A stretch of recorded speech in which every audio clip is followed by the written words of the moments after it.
नमस्कार। SN plus के हलचल दिन भर में आपका स्वागत है। मैं हूं गौरवी वैष्णव। सबसे पहले खास हलचल पर एक नजर। 7 मार्च को सांडवा में होगी हनुमान बेनीवाल की युवा किसान आक्रोश रैली। सुजानगढ़ उपचुनाव के लिए आरएलपी की गतिविधियां हुई तेज। लंबे कोरोना काल के बाद चली पैसेंजर ट्रेनें, यात्रियों को होगी सहूलियत। चूरू और सुजानगढ़ में एबीवीपी ने किया प्रदर्शन, मुख्यमंत्री का पुतला फूका। सांडवा में आगामी 7 मार्च को राष्ट्रीय लोकतांत्रिक पार्टी की युवा किसान जन आक्रोश रैली होगी, जिसे आरएलपी सुप्रीमो हनुमान बेनीवाल संबोधित करेंगे। सोमवार को पार्टी के जिलाध्यक्ष मदन ढाका के नेतृत्व में हुई एक प्रेस वार्ता में यह जानकारी दी गई। प्रेस वार्ता में पार्टी के हनुमान ढाका, हरिराम ओला, एडवोकेट तिलोक मेघवाल, विद्या चौधरी आदि ने संबोधित किया। आरएलपी नेताओं ने कहा कि देश की भाजपा सरकार और प्रदेश की कांग्रेस सरकार दोनों किसानों के नाम पर राजनीति कर रही है। हनुमान बेनीवाल ने किसानों के भले के लिए एनडीए से नाता तोड़ लिया। भाजपा और कांग्रेस दोनों किसान और युवा के नाम पर राजनीति करते हैं। वक्ताओं ने कहा कि सुजानगढ़ विधानसभा उपचुनाव में आरएलपी अपना उम्मीदवार उतारने जा रही है। सुजला को जिला बनाना, नोखा सीकर रेल मार्ग शुरू करवाना और छापर कृष्ण मृग अभ्यारण्य के रास्ते पर ब्रिज बनवाना पार्टी की प्राथमिकताएं रहेगी।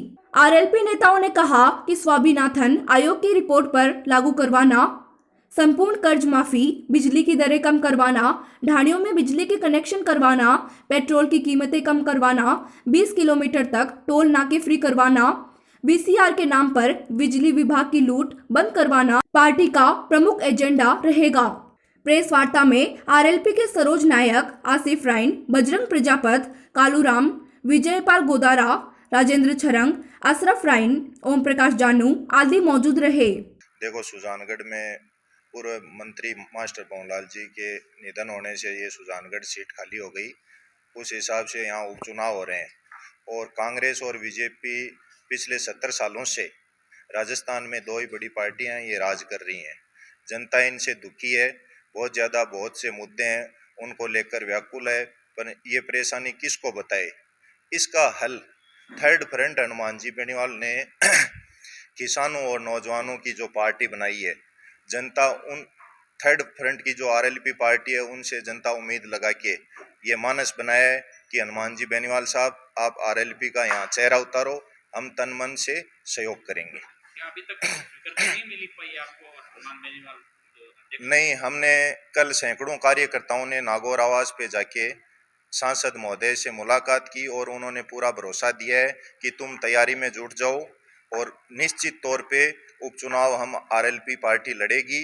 और 7 तारीख को, इसके उपलक्ष्य में 7 तारीख को सुजानगढ़ के सांडवा क्षेत्र में हमारी पार्टी ने एक किसानों और युवाओं की समस्या को देखते हुए एक प्रोग्राम भी रखा है, उस रैली का मैं नाम आपको बता देना चाहता हूं मीडिया और प्रेस के माध्यम से। उम्मीदवार हाँ तय तो 2-3 पे चर्चा चल रही है, बाकी जनता का तो तय ही है।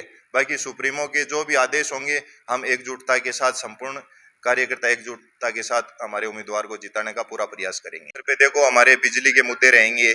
जो 24 घंटे बिजली की बात हम कर रहे हैं कि भाई राजस्थान में बिजली उत्पादन हो रही है, तो किसानों को 24 घंटे बिजली सिंगल फेज की बात कर रहा हूँ मैं। सुजानगढ़ विधानसभा क्षेत्र की बात। तो सुजानगढ़ में भी बहुत सा सिंचित एरिया है। बिजली के जो यूनिट दर बढ़ा के किसानों की कमर तोड़ी जा रही है।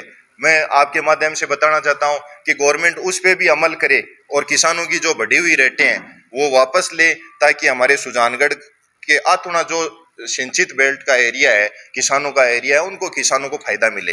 अब उस किसानों के विरोध को एक जागरूक माहौल बनाने के लिए ही हमारे सुप्रीमो हनुमान जी बेनीवाल ने ये तीसरी पार्टी, जो राष्ट्रीय लोकतांत्रिक पार्टी के नाम से पार्टी बनाई है। इसमें सिर्फ और सिर्फ किसानों की बिजली से संबंधी, टोल से संबंधी, युवाओं के रोजगार भत्ते से संबंधी ये हमारे प्रमुख मुद्दे रहेंगे। अभी नाम रखा है युवा किसान आक्रोश रैली, और इसमें प्रमुख मुद्दे रहेंगे जो भी मैं आपको इस प्रेस के सोशल मीडिया के माध्यम से बता देना चाहता हूँ। वो प्रमुख मुद्दे हैं स्वामीनाथन आयोग की रिपोर्ट लागू हो, जिससे किसानों को फायदा मिले, किसानों की फसल की आय बढ़े, उनका सही जो पैसा मिलना चाहिए वो मिले। सेकंड, हमारी जो संपूर्ण किसानों की कर्ज माफी का जो वादा कांग्रेस गवर्नमेंट ने किया था वो अभी तक नहीं हुआ था। पिछली सरकार वसुंधरा जी की सरकार थी, उन्होंने भी 50,000 का ही कर्जा माफ किया, संपूर्ण कर्जा माफ नहीं किया। किसान ये कह रहे हैं कि जब धन्ना सेठों का बड़ा एक कर्ज माफ हो सकता है तो हम तो किसान अन्न देवता हैं, हमारा भी कर्जा जो छोटा मोटा कर्जा है वो भी हमारा भी माफ किया जाए। और जनता जो कांग्रेस की सरकार दोबारा उपचुनाव में वोट तो मांग रही है, पर अभी तक 2.5 साल निकल गए, अपना जो वादा किया था वो पूर्ण नहीं कर पाई है कि हमारे राजस्थान में जो है कानून व्यवस्था है वो जीरो है। दिन पे दिन महिलाओं पर अत्याचार बढ़ते जा रहे हैं। तो हमारे जो उपचुनाव होगा उसमें हमारा ये भी मुद्दा होगा कि महिलाओं पर जो अत्याचार हो रहे हैं उनको बंद किया जाए और उनको न्याय मिले, और जो बेरोजगारी फैली हुई है उस बेरोजगारी के लिए भी लड़ा जाए। और हमारा आज आप लोगों के माध्यम से मुख्य संदेश यही है कि 7 तारीख आने वाली 7 मार्च को सांडवा में हम एक महारैली रख रहे हैं, किसान युवा आक्रोश रैली। तो आप लोगों के माध्यम से ये बताना चाहते हैं कि सुप्रीमो हनुमान बेनीवाल 7 तारीख को सांडवा में आ रहे हैं। बिना कनेक्शन ही बिल थमा देने के विरोध में सुजानगढ़ के जलदाय विभाग कार्यालय में हंगामा हो गया। हुआ यूं कि वार्ड नंबर 4 की इंद्रगिरी आश्रम के पास विनोद कंवर ने कभी पानी का कनेक्शन नहीं लिया, फिर भी बिल थमा दिया गया। सोमवार को भाजपा पार्षद हरिओम खोड़, रिचपाल बिजारनिया, मनोज पारीग और रामनिवास बुगालिया ने जेईएन सुनीता बंशीवाल को ज्ञापन देते हुए खरी खोटी सुनाई और विभाग के कर्मचारियों पर मिलीभगत के आरोप लगाए। भाजपा पार्षदों के कार्यालय में हंगामा होने के बाद कर्मचारियों ने आकर मामला शांत करवाया। भाजपा पार्षदों ने कहा कि कांग्रेस सरकार में जलदाय विभाग के कर्मचारी मनमानी कर रहे हैं और फर्जी बिल बांटकर आमजन को लूटा जा रहा है। तो उसकी जगह कोई तो होगा। वो प्रेम प्रकाश मूंद है वहाँ पे। ये फर्जीवाड़ा है नहीं है, ये बता दो आप। ये दवा में काम किया है ये सब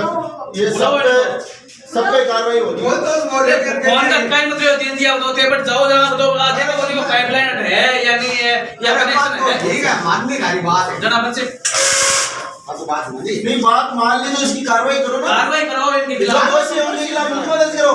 देखो तो आपने कैसे कर दिया बिना जाने। मेरे वार्ड में पाइपलाइन नहीं पड़ी है और आपने वहाँ पे कनेक्शन देकर बिल आ गया।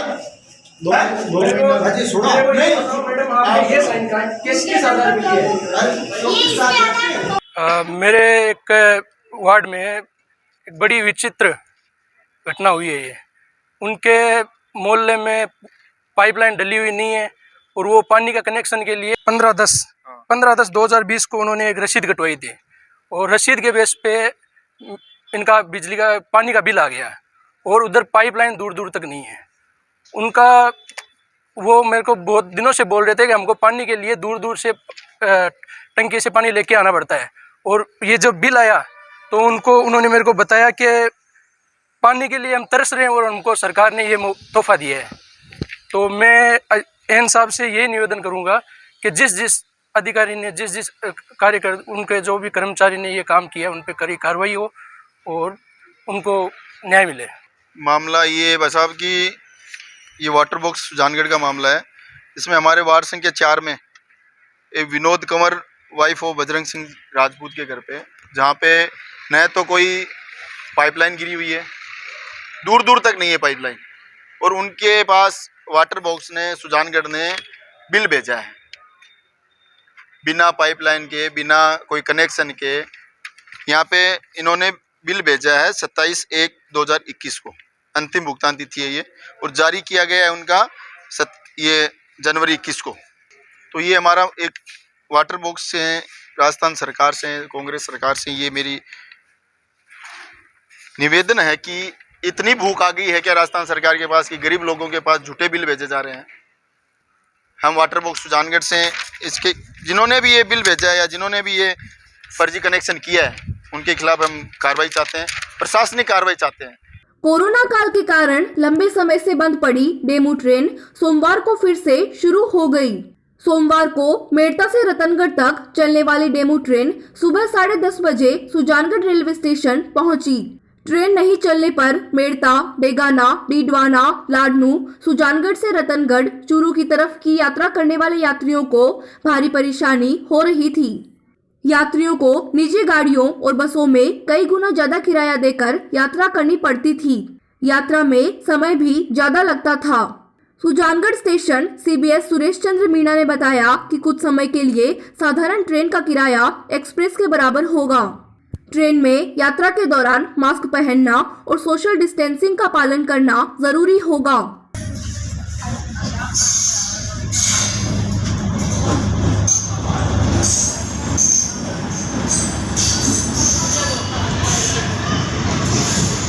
जी, ये जो डेमू ट्रेन है जो आज लगभग 11.5 महीने बाद फिर से दौड़ने वाली है, तो बहुत खुशी की बात है, जिससे यात्रियों को पैसे की भी बचत होगी और समय की भी बचत हो सकेगी और जो रेगुलर अप डाउन करने वाले उनके लिए भी बहुत सुविधा की हो जाएगी। हालांकि इसका किराया डबल ज़रूर किया है, लेकिन एक समय की बचत होगी और एक सुविधा से हम आराम से यात्रा कर सकेंगे। 11.5 महीने में जैसे बस से ही जाना पड़ता था, तो उसके लिए बस वाले किराया भी कोई 60 रुपये, कोई 65 रुपये मनमाने तरीके से किराया लेते थे और टाइम की भी ज़्यादा उनमें होती थी। लेकिन अब जैसे ये ट्रेन शुरू हो रही है, आज पहला दिन है इसका, तो ये निश्चित टाइम है, 1 घंटे में रतनगढ़ पहुंचा देगी और एक किराया भी ठीक है, तो बढ़िया साबित होगी ये ट्रेन जो आज शुरू हुई है वो क्षेत्रवासियों के लिए। आज ये लोकल ट्रेन इंडियन रेलवे ने सुबह 10:30 बजे चला के बहुत अच्छा कार्य किया है कि हम रोजाना अप डाउन करने वाले के लिए काफ़ी परेशानी हो रही थी बसों से आना जाने में। सुबह की कोई टाइमली बसें नहीं थी, पैसों की ज़्यादा लेते थे और आज लोकल ट्रेन चालू करने पर बहुत अच्छा लग रहा है। हम इंडियन रेलवे से गुजारिश करते हैं कि सुबह 7:30 वाली भी ट्रेन समय पर चालू करें। अखिल भारतीय विद्यार्थी परिषद इकाई सुजानगढ़ द्वारा गहलोत सरकार का पुतला दहन किया गया। विद्यार्थी परिषद के नगर मंत्री अर्पित सेन ने बताया कि राजस्थान विश्वविद्यालय में छात्रों की मांगों को लेकर 7 दिन से धरने पर बैठे ABVP के कार्यकर्ताओं पर NSUI के कार्यकर्ताओं द्वारा हमला करना निंदनीय है। पुलिस द्वारा घायल छात्र को ही गिरफ्तार करने से पुलिस की तुच्छ मानसिकता का पता चलता है। इस घटना के खिलाफ सुजानगढ़ में ABVP कार्यकर्ताओं द्वारा मुख्यमंत्री का पुतला दहन किया गया। इस अवसर पर जिला संयोजक राहुल सामरिया, इकाई अध्यक्ष आशीष सोनी, प्रांत कार्यकारिणी सदस्य विशाल सोनी, इकाई उपाध्यक्ष राहुल सामरिया, पूर्व नगर मंत्री धीरज बोचीवाल, देव बागड़ा, दिनेश बिजारणिया, देवांश शर्मा, अमन सोनी, श्रीराम प्रजापत, अभिषेक पारिक, पीयूष आदि मौजूद रहे।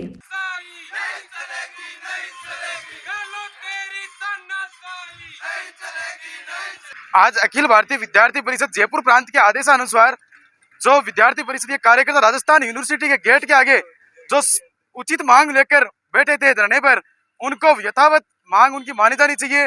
वह गहलोत सरकार के इशारे पर गुंडे भेजकर रात को NSUI के कार्यकर्ताओं द्वारा जो भेदभावपूर्ण उनके साथ मारपीट हुई है और उन्हीं के द्वारा मारपीट होने पर जो गंभीर चोटें आई, चोटिल हुए विद्यार्थी परिषद के कार्यकर्ताओं ने FIR लिखवाने के लिए जयपुर पुलिस थाने गए, तो उन्हीं को FIR लिखने के बिना जो चोटिल है उन्हीं को गिरफ्तार करके अंदर डाल दिया गया।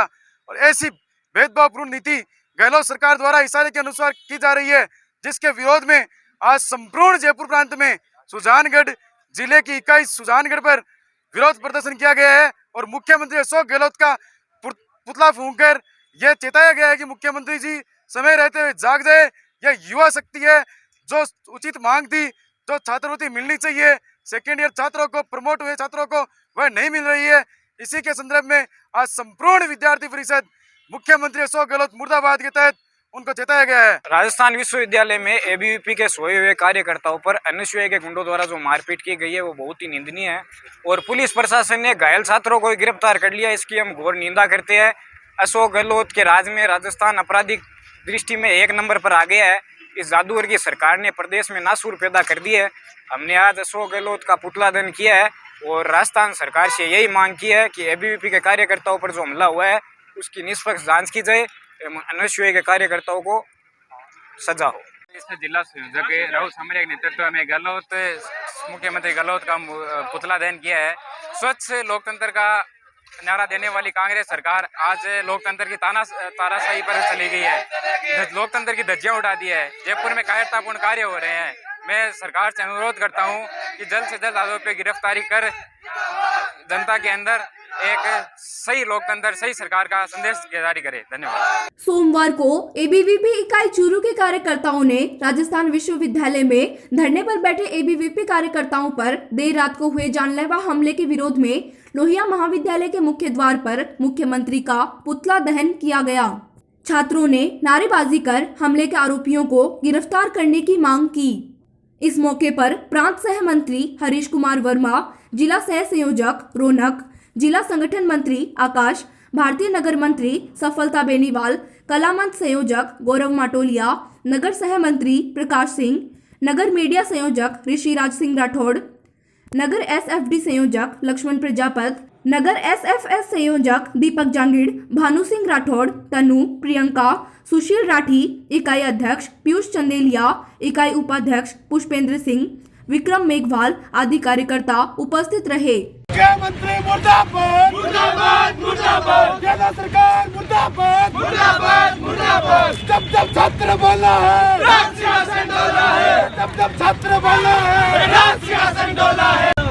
राजस्थान विश्वविद्यालय के आगे एबीवीपी कार्यकर्ताओं द्वारा दिए जा रहे धरने पर कुछ अज्ञात बदमाशों ने उन कार्यकर्ताओं पर हमला किया। उसके विरोध में आरोपियों को गिरफ्तारी करने के लिए विद्यार्थी परिषद द्वारा पुतला दहन किया गया। बीते कुछ दिनों में राजस्थान विश्वविद्यालय में एबीवीपी कार्यकर्ता 31 सूत्रीय मांगों को लेके शांतिपूर्ण धरना प्रदर्शन कर रहे थे। पीछे वाली रात को कुछ पप्पू गैंग ने आकर उन शांतिपूर्ण धरना कर रहे विद्यार्थियों के ऊपर धारदार हथियारों के साथ हमला किया और उनके साथ मारपीट हुई। फिर जो विद्यार्थी परिषद के कार्यकर्ता थाने में एफआईआर दर्ज कराने गए तो वहाँ के थानाधिकारी ने विद्यार्थी परिषद के कार्यकर्ताओं को उल्टा गलत गिरफ्तार कर लिया। तो इसी के विरोध में हम मुख्यमंत्री जी के नाम का पुतला दहन किया है। राजलदेसर में शमशान भूमि को लेकर कस्बे वासियों ने शहर के मुख्य मार्गों से जुलूस निकालते हुए शमशान भूमि की यथास्थिति बनाए रखने की मांग की। इसके बाद शांति समिति की ओर से शमशान भूमि के चारों तरफ की जमीन शमशान भूमि के नाम आवंटित करने की मांग की गई। कार्यक्रम में कुंदनमल दाधीच, शंकरलाल माली, देवकीनंदन दाधीच, झुमरमल नाई, भागीरथ प्रजापत, इलू नाई, शीतल खड़ोलिया, जयचंद महावर, राजू माली, भवानी, निरंजन सैनी, श्रवण, भुवनेश्वर शर्मा, रामेश्वर माली, नोरतमल रुहार, नंदू सोनी सहित सैकड़ों लोग मौजूद रहे। कस्बे में और भी बहुत खसरे हैं जो शमशान के नाम से अलॉटेड है और इसका एक ये रहता है कि कितनी रिक्वायरमेंट है, वो प्रोजेक्ट होती है उसके हिसाब से अलॉटमेंट होता है और ये आगे के लिए लंबे समय तक के लिए ये जगह उसको विचार में ध्यान में रख के ये चीज अलॉट। विधिवत जो पटवारी जो आप ही को माना बाकी का काम है, जो विधिवत तो काम मेरे स्तर पे जो भी काम होगा इसमें जो मनसा है कस्बे की उसके हिसाब से मैं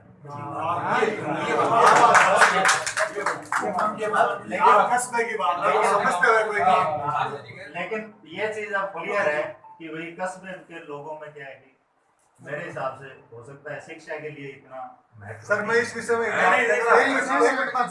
एक सेकंड अगर आपके पास कोई कंक्रीट बात है तो बताना। हाँ बिल्कुल बताते हैं, हमारी एक मिनट बात सुनिए। कुंदन जी से मैं वरिष्ठ आदमी है और आपके शायद इसके संयोजक भी हैं तो मैंने बातचीत की स्टाफ से, उन्होंने कहा कि कुंदन जी से बात कर ये हमारी उस दिन बात हुई। फाइनली क्या बात हुई थी कि आप जो भी इसमें आपकी समिति है शमशान की वो लोग आ जाओ, 4 लोग 6 लोग 10 लोग सारे समाज का एक आदमी आ जाओ और इसमें अपन क्या इसमें ठीक कर सकते हैं वो अपन इसमें कर लेंगे। 136 में इसको ठीक करवा लेंगे, अगर जरूरत नहीं होगी तो वैसे ही पड़े रहने देंगे, कोई दिक्कत नहीं है। जो मौके पे स्थिति है तहसील परिसर में कस्बे के काफी लोगों द्वारा आके ज्ञापन दिया गया है राज्य सरकार के नाम और ज्ञापन में कुछ खसरे अंकित किए गए हैं। उन खसरों की जमीन शमशान भूमि के लिए अलॉट करने की बात इसमें कही गई है और ये राज्य सरकार के निर्णय के अधीन आती है ये बात, तो राज्य सरकार को ये अग्रेसित किया जाएगा। सांडवा स्टेट हाईवे 20 पर स्थित वन विभाग की नर्सरी में कार्यरत पिता चुन्नीलाल के सड़क दुर्घटना में मौत होने पर सांडवा पुलिस थाने में चुन्नीलाल के दत्तक पुत्र भवानी सिंह ने मामला दर्ज करवाया। रिपोर्ट में लिखा है कि कल शाम 7 बजे मैं मेरे पिताजी को टिफिन देने के लिए नर्सरी आया था। टिफिन देने के बाद मैं और पिताजी सड़क पार कर रहे थे। इतने में इको स्पोर्ट गाड़ी तेज गति और लापरवाही से चल रही थी, जिसने मेरे पिताजी को टक्कर मार दी। मैंने देखा गाड़ी सांडवा निवासी देवरावल सिंह चला रहा था। मैं पिताजी को लेकर सांडवा अस्पताल पहुंचा, जहां डॉक्टरों ने प्राथमिक उपचार कर सुजानगढ़ रेफर कर दिया, जहां डॉक्टरों ने पिताजी को बीकानेर के लिए रेफर किया। मैं पिताजी को सांडवा होते हुए बीकानेर लेकर जा रहा था। रास्ते में मेरे पिताजी की मौत हो गई थी। मेरे पिताजी चुन्नीलाल की शादी नहीं हुई थी, उन्होंने मुझे गोद ले रखा था। सरदार शहर के वार्ड नंबर 6 में डेलाना निवास पर नवनिर्वाचित नगरपालिका अध्यक्ष और उपाध्यक्ष, पार्षद, सरपंच, जिला परिषद के सदस्यों का सम्मान समारोह आयोजित किया गया। कार्यक्रम में मुख्य अतिथि विधायक भंवरलाल शर्मा, विशिष्ट अतिथि सोहनलाल सारण थे। वहीं कार्यक्रम की अध्यक्षता बुधमल प्रजापति ने की। इस अवसर पर विधायक भंवरलाल शर्मा ने कहा कि सरदार शहर तहसील में गांव और शहर में किसी भी प्रकार के विकास में कमी नहीं आने दी जाएगी।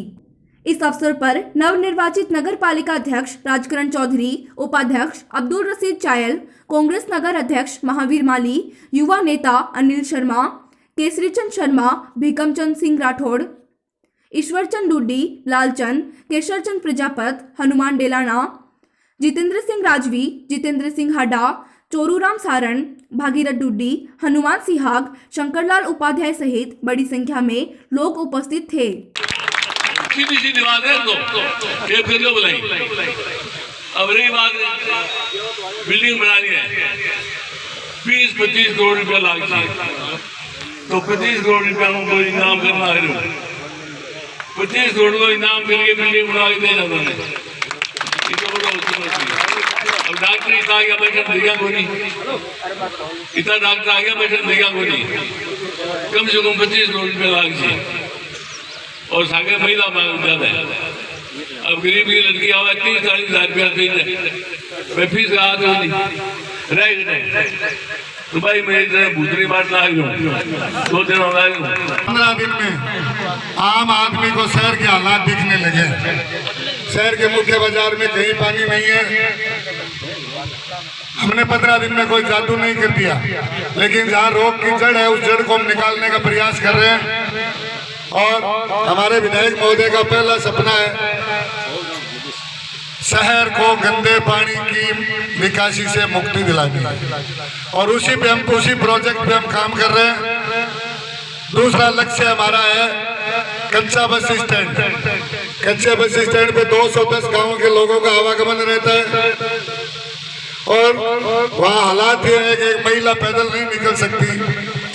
उसके लिए भी हम इसी 100 दिवसीय योजना में प्रोजेक्ट बना रहे हैं। ये था SCM प्लस का खास बुलेटिन हलचल दिन भर। टीवी पर देखने के लिए शेखावाटी केबल नेटवर्क के चैनल संख्या 153 पर जाएं। सोशल मीडिया पर हमसे लगातार जुड़े रहने के लिए हमारे YouTube और Facebook पेज को सब्सक्राइब और लाइक करें। नमस्कार।